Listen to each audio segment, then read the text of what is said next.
Hello everyone and welcome to the channel. This is Ashima Shukla, your current affairs and banking awareness faculty on Entri platform. And in this video, we'll be talking about all the major news events that have taken place in the past days.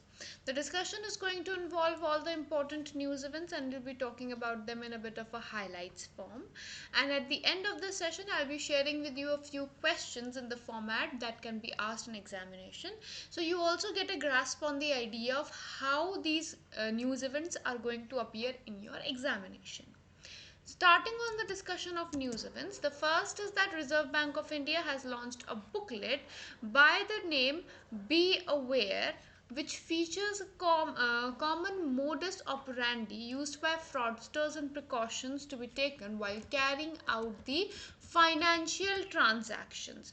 So for our own safety, this booklet has been released to enhance public awareness about the financial frauds that are possible and what are the particular statements specifically which are used for the same. Reserve Bank of India has launched two initiatives related to digital payments. One is UPI 123 Pay, which provides UPI payment facility on feature phones, and second is Digi Sathi, which is a 24/7 helpline for digital payments. UPI 123 Pay presently offers four medium or options to users of feature phones to make the UPI payments. So via UPI using feature phone if this is required, like one is via interactive voice response numbers, another is using the apps on feature phones, then third one is involving the proximity sound based movements and payments in which sound waves are used to enable networking and have contactless offline and proximity data communication, and fourth is quintessential Indian way, which is a missed call based technique, right? So there are going to be certain steps via which using feature phone the payments can be done. And in DigiSathi, there is a toll-free number and a short code which have been released. The short code is 14431, 14431, which is a 24/7 helpline, and there is a toll-free number also which has been released for the help. Fourth Jan Aushadhi Divas was organized on 7th of March to generate awareness about the usage of generic medicines and benefits of Jan Aushadhi Pariyojana. Theme of Jan Aushadhi Divas 2022 is Jan Aushadhi Jan Upyogi. Entire week was also celebrated as Jan Aushadhi Week, which was from 1st to 7th of March. The celebrations for Jan Aushadhi Divas had started in the year 2019 by the Pharmaceuticals and Medical Devices Bureau of India, which is under the Department of Pharmaceuticals. Ministry of Culture and Ministry of Textiles are organizing a program called Jharokha Compendium of Indian Handicraft, Handloom, Art and Culture to celebrate the traditional Indian handicrafts, handlooms, art and culture. Jharokha is a pan-India program which will be held at 16 locations in 13 states and union territories as a part of Azadi Ka Amrit Mahotsav. And to begin with, first event under this celebration has been organized in Bhopal, Madhya Pradesh at Rani Kamlapati Railway Station. President of India Ramnath Kovind ji conferred Nari Shakti Puraskar for 2020 and 2021 on International Women's Day on 8th of March at Rashtrapati Bhavan. Overall, 29 women were conferred the award for 2020 and 2021 for their outstanding and exceptional work towards empowerment of women, especially all the marginalized women and vulnerable women. There were a total of 28 awards, including 14 awards each for 2020 and 2021. Then we have Center for Development of Advanced Computing, which has designed and commissioned a supercomputer called Param Ganga at IIT Roorkee under the phase 2 of National Supercomputing Mission. Param Ganga is a supercomputing capacity of 1.66 petaflops. Fifth United Nations Environment Assembly was held in hybrid format in Nairobi from 28th of February to 2nd of March 2022. The theme for UNEA 5 was strengthening actions for nature to achieve the Sustainable Development Goals. Assembly concluded with 14 resolutions to strengthen international action for climate, nature and a pollution-free planet to achieve Sustainable Development Goals. Iran Islamic Revolutionary Guard Corps successfully launched military satellite Noor 2 into orbit at altitude of 500 kilometers from Earth on 8th of March. This is the second military satellite launched by the Islamic Republic. First one was Noor, which was in April 2020. Russia has become the most sanctioned country in the world due to its invasion on Ukraine, according to New York-based sanctions watchlist site called Castellum AI. Now, Russia faced 2.778 new sanctions since February 22nd, led by US and European nations, bringing total sanctions to about 5,530.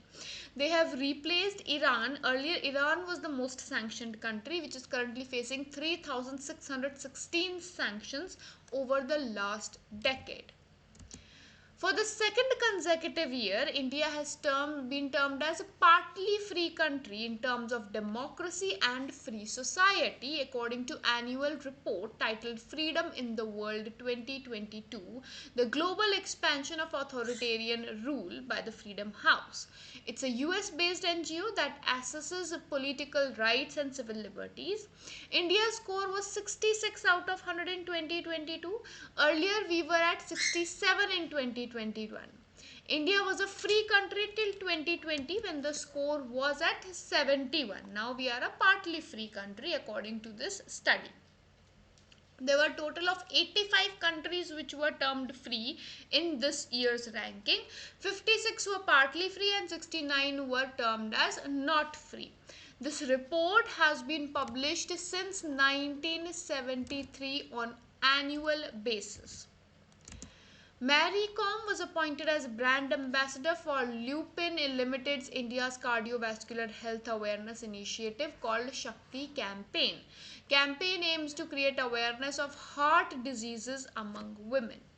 Reserve Bank of India launched UPI for the feature Phone Pay and UPI 123 Pay and a 24/7 helpline called Digisati, which we have already studied.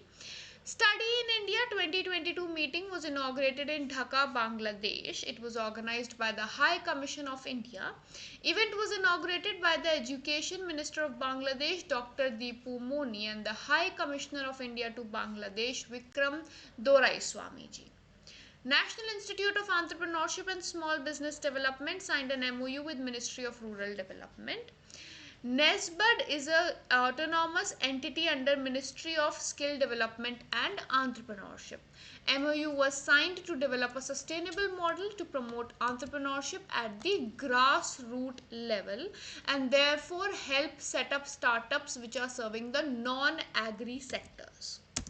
Indo-Pacific Military Health Exchange 2022 conference was inaugurated by Union Defence Minister Rajnath Singh ji.